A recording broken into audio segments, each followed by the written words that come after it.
Norway's government has made a last-minute intervention to stop the country's entire offshore oil and gas production being shut down. It's used emergency laws to force staff back to work. Trade unions and energy companies will now have to solve a dispute about retirement rights through forced arbitration. 2% of the world's oil comes from Norway. Uncertainty over this route pushed prices up. Jonathan Josephs reports. Out at sea, Norway's energy workers had been on strike for more than 2 weeks. Worries that the oil and gas they produce from platforms like this wouldn't be delivered as scheduled pushed up prices. However, a dramatic late-night government intervention will bring relief to global markets, already anxious over the fragile world economy. But it was Norwegian self-interest that forced a previously reluctant Labour minister to intervene.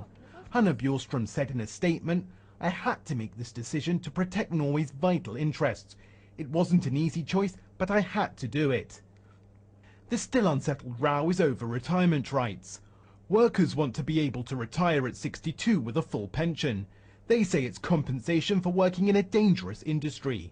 Employers insist they shouldn't get that until 65, already below the national norm of 67. The rights of just 608 workers are behind this row.